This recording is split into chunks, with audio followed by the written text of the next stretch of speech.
Hey guys, so with the 2 whole chickens that I got from Costco, I'm gonna prep them for future meals before I put them in the freezer. I'm going to spatchcock them because they actually cook better and faster when they are butterflied or spatchcocked. So that means taking off the backbone, and I always use my shears here, and you remove the backbone and you open up the chicken like a book, and therefore it's flatter and it will cook more evenly. So I'm going to prep these 2 in freezer ziplocks for other meals.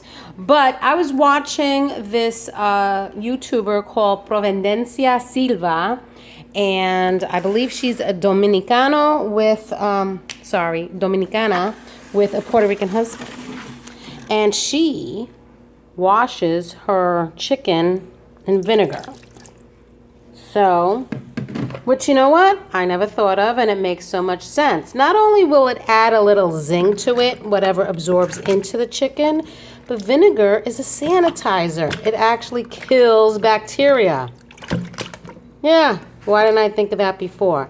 So I'm gonna let this bathe in the vinegar for a little while, and then I'm gonna butterfly it, and then plan on what I'm going to put on it as a seasoning.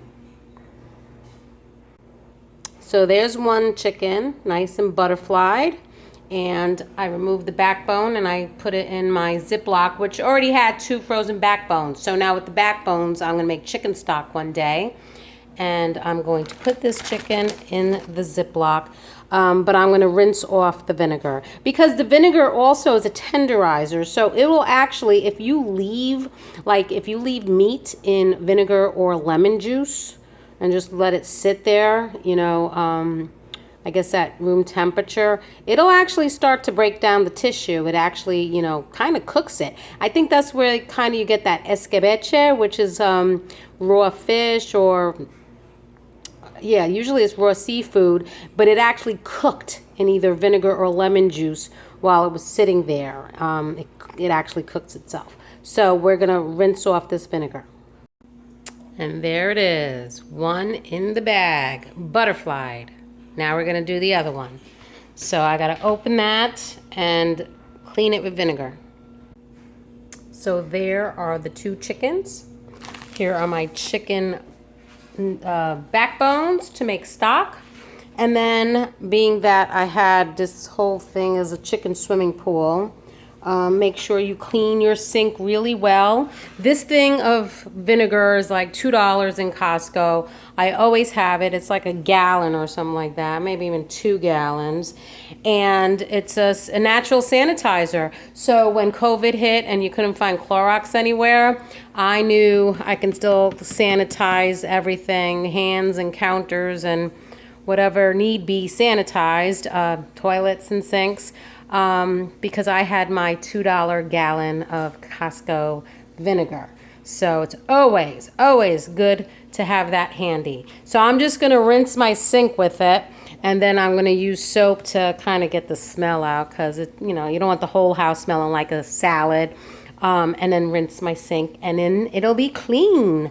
So then I got to think of what seasonings I'm going to put on that chicken. Okay, so for these 2 chickens, for future events, I'm going to season one with the Savory Spice Shop's Bohemian Forest European seasoning. Very herby smelling. You smell rosemary in it. And so one of them I'm going to roast to pull off the chicken, because the boys really did enjoy that biscuit-topped, how am I going to do this? The biscuit-topped chicken pot pie. So that's going to be one of them. So let me do that. I'm going to put some olive oil in there. I was trying to put this on my clips, but it's too one-sided heavy and it wasn't standing. So, maybe I'll use my stand. Hold on. Okay, there, that's better. So now I can use 2 hands. So yes, I'm going to put the Bohemian Forest seasoning in one. I really got to use all these things that I have. I'm such a foodie, And I love trying different things, and I go and I buy things, and then I don't keep up with it. So the boys really did enjoy that biscuit topped chicken pot pie. And I want to get seasoning underneath because a lot of times the skin obviously doesn't stay on. You rip it off to use the meat. So I want to get that meat flavored. So this is going to go in the freezer for when I need it, when I decide to make it. So that's one chicken. You could also put it in the Instapot, you know, or I could put it in the Instapot since I just want the meat out of it. Nice and flavorful. So that's going to be biscuit chicken pot pie. And this one, because I forgot I had it, Jamaican jerk. Ha ha. Ooh, you smell the allspice. Really good. So, never had this before. I bought it bulk at the Herban Market. So, smells divine. I don't know if it's spicy. Jerk is supposed to be spicy. It may or may not be spicy. We'll find out when I cook it. Oh, come on. That's probably how long it's been in here. I've made jerk sauce from scratch, which was amazing with the, you know, habaneros or Scotch bonnets. Really, really flavorful. Very, very spicy. I should do that again. I really should. Thyme, allspice. What else was in it? I remember scallions, a lot of scallions.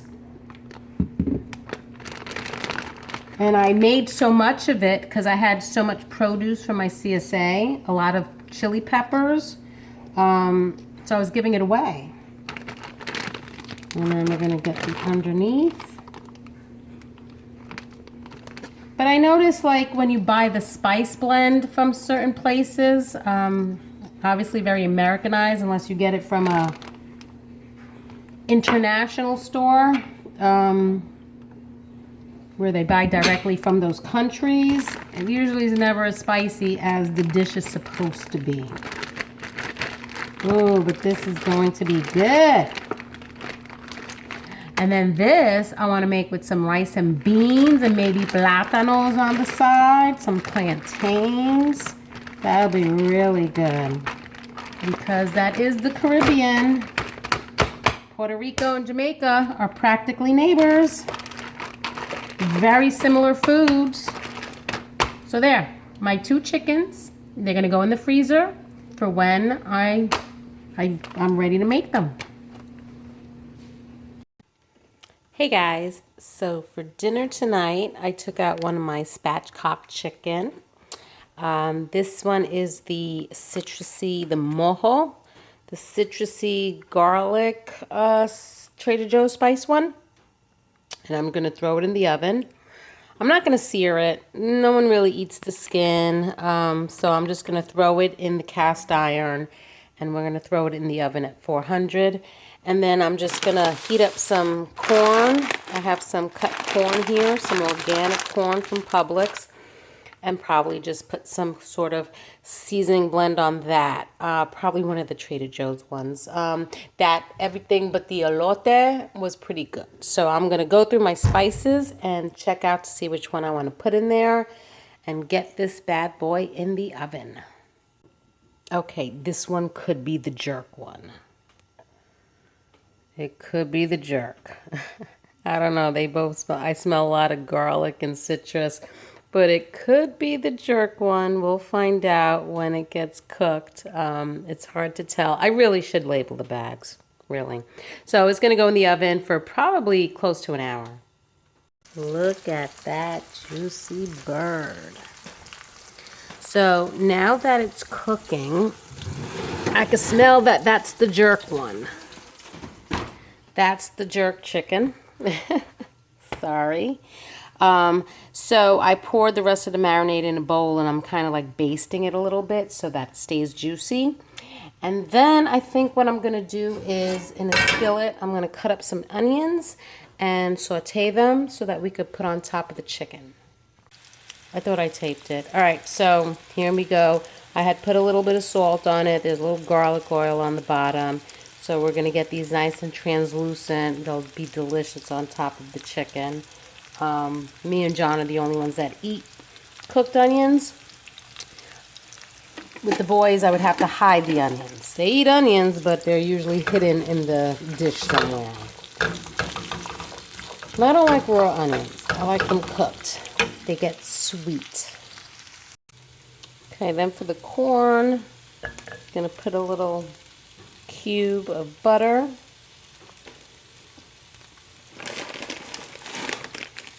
And then I got these bags of corn. So it'll just get heated up.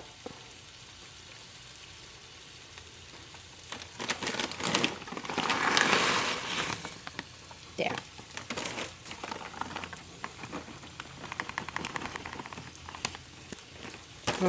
So yeah, that's going to warm up and everything will melt and it'll blend all together. And then I'm going to sprinkle it with the everything but the Elote seasoning blend from Trader Joe's. And then for me and John, I'm going to make a little kale salad. Very simple. I'm going to take the kale off and I'm going to drizzle it with some olive oil, a little bit of salt, and lemon juice and massage it in, and it'll just be a nice little wilted lemony kale salad. Okay, so I chopped this up and I threw the stems out, and I'm going to put some garlic oil, some lemon juice, and the lemon juice will break down the fibrousness. That's a word. That's a word. Okay. The fibrous texture of the kale so that it's softer and not as chewy and crunchy.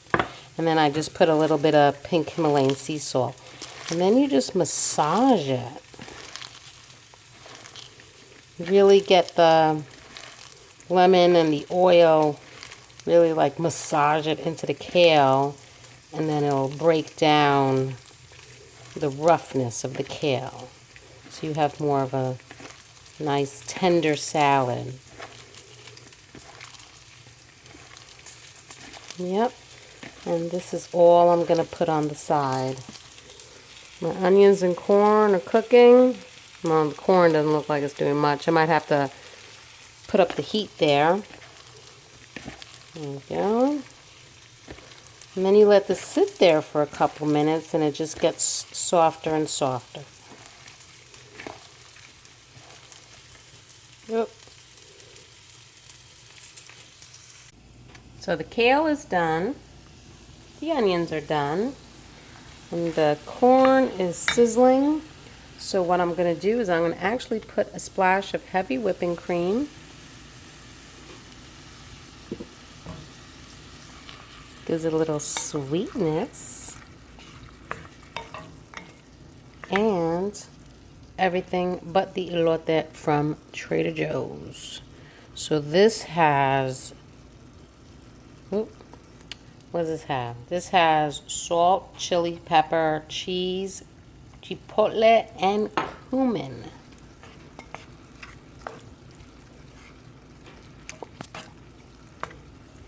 So mixing Mexican corn with Jamaican jerk chicken. Ooh, smells so good. So the cream will add a little sweetness. And it'll probably balance out like the chili powder and the chipotle, so probably mellow out the spice a little bit. But you don't put a lot, so it doesn't get too spicy unless you really want it spicy. Then you could just heavy hand it, you know? So let that cook a little more. The chicken's almost ready, and then we can eat. And look at that. So pretty and juicy looking. So I'm going to start cutting it all up so we can eat. And there it is, plated up, loaded with vegetables. And that's what's for dinner tonight. So 3 out of 5 of us ate, waiting on the other 2, but that jerk spice that I had gotten does have some kick to it, just letting you know. It was by bulk from the Herban Market, and the elote, everything but the elote, that has some kick also. So this is a heated dish. For those who aren't that crazy about spice, you might want to go a little light-handed, but I put enough that there's some warmth to it. But it's still good. It's still really good.